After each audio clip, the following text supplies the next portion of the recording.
Hello again, Year 5. Right. Lesson 3. Oh, Betty's come to join us. There we go. Say hello then, Betty. Yeah. So for lesson 3, we are looking at the background and only the background. I'll reiterate that right now because we're going to do this final piece in stages. Just as a professional artist would, they wouldn't go into it thinking, right, okay, now we'll just do the whole painting in one day. You need to do a background first, and then you build upon that. So let's share the session for today. Here we go. So we're going to paint the background of a river scene, and we're going to consider the distribution of colour in the composition. What's a composition?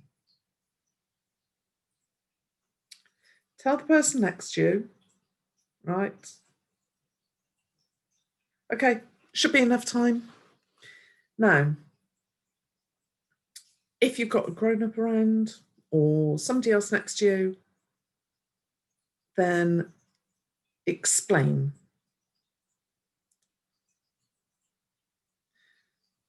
Now tell me. Some of you have got it almost right, but some of you not quite there. So a composition is the way a painting or picture is put together. Photographers use the same language. Composition is the way you place things. So it might be that you place, in this composition, I am central to the picture. In this composition, I'm just this side. It means it makes it a bit more interesting.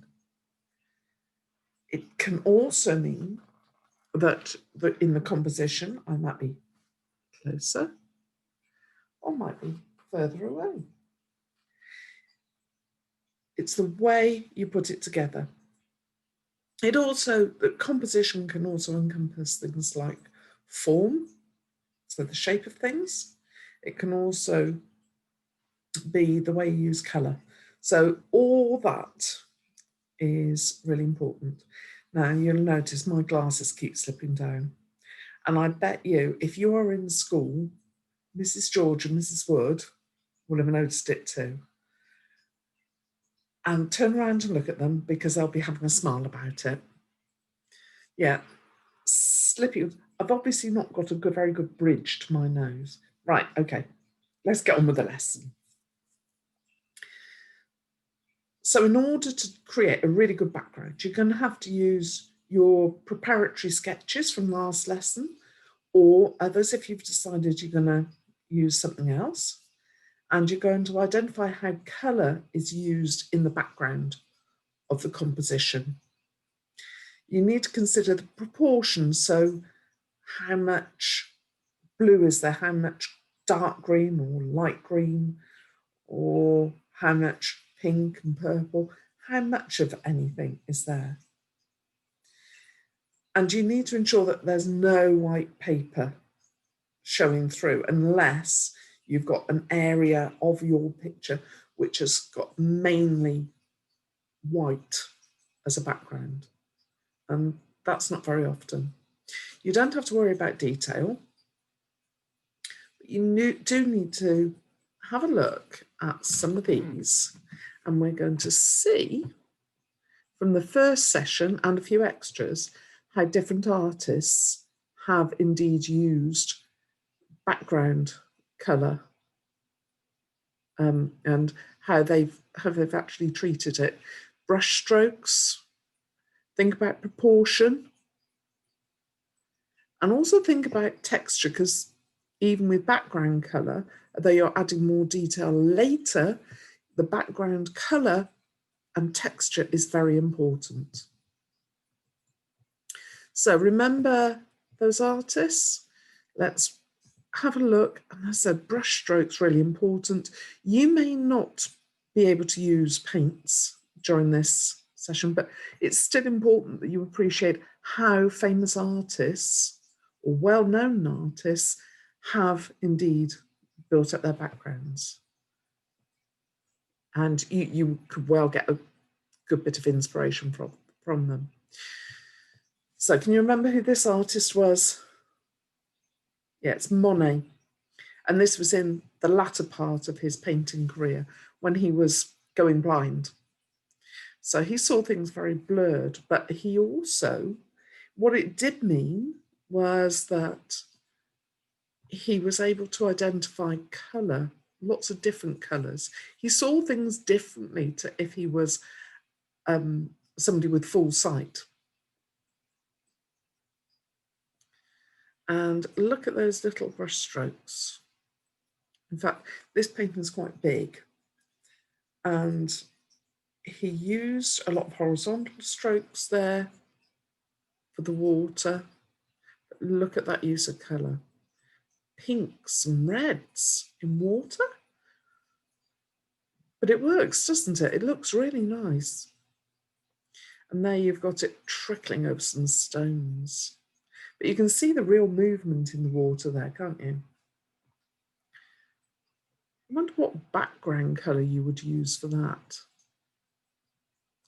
Personally, I think I would still use a blue background colour and then add the other colour afterwards. We might, you know, today you might get on to adding bits of those colour. And there's another of his piece of work. So vibrant, this one, isn't it? Really bright colours, really rich, warm colours. You can really feel that coming through. It's just gorgeous. And look at the brush strokes. So that's really quite wide brush strokes, isn't it? But short. Can you see those the shortness of the brush strokes there? And that he would have used oil paints for. Back in his day, there wouldn't have been acrylics. But you could create that sort of effect using acrylic paints. And can you see those white silhouettes that I pointed out the first time? And very delicately put on, very roughly. He hasn't spent a lot of time putting them on. And the water, again, those very short brush strokes, short, deliberate ones. And he's used, again, can you see here that reflection from that very warm sun that's going down? Okay. Surah. You might not have remembered his name, but again, you know, with the, if you look at this treatment of the sky, it's random, again, quite broad brush strokes like that. They wouldn't have used, and if you look at the jacket on this guy here, that's quite a wide brush, isn't it? So wide brush, short strokes. Now Turner, he's used watercolours and he would have done a colour wash to begin with. So, for example, on this one, he would probably have started with a blue colour wash and then added those pinks and oranges, sort of apricot-y orangey colour on top. And down here, yeah, you've got a slightly different blue and you have a band of colour there, sort of more of a purpley grey, isn't it? So he would have put that colour wash on first, and then he would have started adding more detail. So he's got the base, he would have had the basic form that he wanted, and then he would have added detail after. We're not going to add detail this lesson, we're just looking at the background. Julian Beaver. And I'm going to have to try and restrain myself from saying Justin Bieber. I'm going to get the two muddled up, but actually as an artist, he's just wonderful. And again, he's used, remember, he's used chalk, which is a totally different medium. You can blend it, make it look smooth. Or using it here, he's done no blending, but used probably the side of the chalk to create that, oh, excuse me, texture. Obviously thinking of the chalk dust getting up my nose there, wasn't I? Right. Now, I promised you I would touch on Cubist art. And this is a Cubist interpretation of a lake scene, and it's by an artist called Noreen O'Sullivan. I quite like this. I came across it by chance when I was looking at Cubism. And if you look, it's almost as if she's got some photos, a photo, cut it up into pieces and then rearranged it. I like the way that effect has come with the sky. And in fact, there's no reason that isn't exactly what you could do. If you printed out an image, cut it all up into pieces, and then rearranged it, so you could do a digital image, digital printout, or a picture from a magazine, cut it up, rearrange it, and come up with something like that. So that is what we call Cubist. It's in chunks that has been disconnected and rearranged. Pablo Picasso certainly went through a Cubist phase, and yeah, he rearranged his work. He's got some really lovely pieces. Some of it looks a bit odd, particularly where you've got people with legs at the top and heads in the middle and all that sort of thing. But there's purpose to it. What we must remember also is, even though this may not look as if this person would have had a lot of classical training, almost every artist will have studied the masters, the great artists like Leonardo da Vinci, Michelangelo.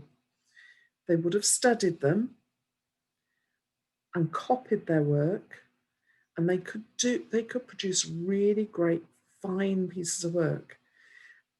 Then as an artist, as you become more skilled, then you can diversify and you can try new things.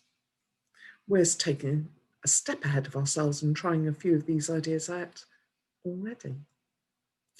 Here's another Cubist painting this time, and this is by Jeff Dallas. Again, it's one I came across, but I thought, wow, you could feel the force of that waterfall, couldn't you? As it's coming down. Again, it's Cubist. There's a lot of disjointed bits. I mean, here you've got, let me find my pointer. Buildings in the middle of the rocks. You've got buildings flowing down. It's very interesting. The more you look at it, the more you can see.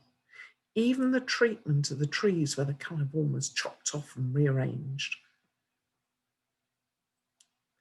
Doesn't look like anything you would see out and about, is it? But it still looks quite a stunning piece of work. Now, Paul Cézanne, very famous artist. He's a post-impressionist, and you've probably seen quite a bit of his work around. He used colour in quite a different way. I mean, look at this. Quite big blocks of colour. I mean, look at the reflection of the sky. And the way he's reflected the trees and buildings here. Not the same colour. He's used more vivid colours in the reflection than he has here. But the other thing you might like to notice, and there's hints of it here, but in this picture, can you see how there's a black outline on almost all the rocks to define them? It's almost as if, you know how you're given sheets, colouring sheets, and told to colour in? And it's a bit like that, isn't it, almost? He's done a dark outline and then he's coloured it in.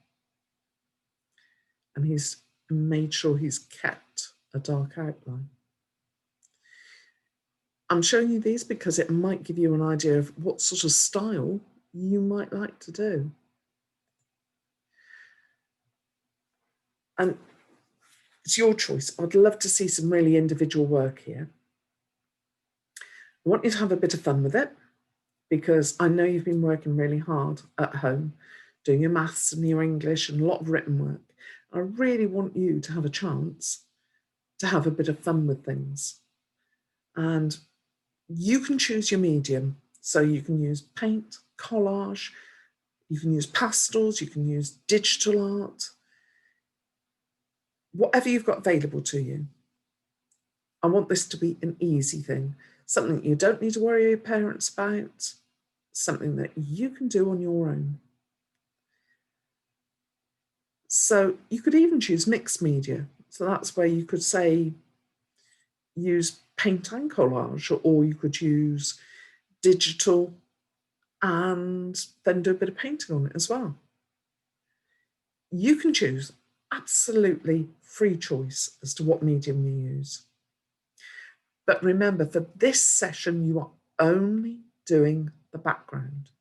You are not doing the foreground, you are not completing the painting, you're just doing the background. And that is the solid foundation from which we are going to build our final piece.